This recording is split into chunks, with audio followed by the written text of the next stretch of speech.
sei che di temporada perché eu vi ser estudante não também acaba a escola secundário também começa a preparar para o seguinte step que quizás não achou no exterior então mais claro essa CIT.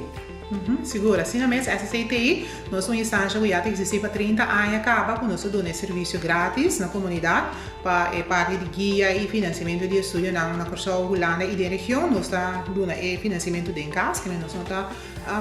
referir estudante para uma outra instância para buscar financiamento, então é parte de guia, nós está dando completamente grátis, então em verdade agora que nós estamos visitando tour escola secundária, que nós explica a aluno e estudante na que te condiciona para vir remarque como para aplicar quanto sempre nós financiar. Então, amanhã, por Deus que, dia 25 de novembro, nós vamos ter uma sessão especial para maior, porque eu também estudo na Holanda. Outro ano, por Deus que, também nós explicamos que todo benefício para estudar na Holanda via de SSI. Que nós ajuda com ele, quanto sempre nós financiar, que nós oferecendo a guia, para nós bom informar, para nós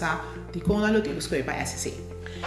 E acaba a aplicação na Comissão de Renda, tá? Sim, nós temos alguma aplicação na Comissão de Renda acaba, não aplicar completamente digital via de nosso website sc.cw, não nome servir aqui não me entregar nada, segundo quando está llenando a petição, o sistema me está instruindo que quando tenho llena, que quando tenho colocar junto com a petição, para de forma em um file digital está completamente trabalhar, caminho nós está ganhando informação que quando está estudando uma informação ainda maior. Pois a invitação também na turma maior? Sim. Para assistir amanhã. Exatamente, a invitação também para assistir amanhã, para ter um bom vista, para só ter um hobby, mito também para ter uma comunidade com nós, se vai para SSI, portar, também ganhar hobby DB, ou guia, portar, não está cobra, P, não sei que turno nos oferecer, para não pensa, quando nós toma inteiro paquete que nos oferecer,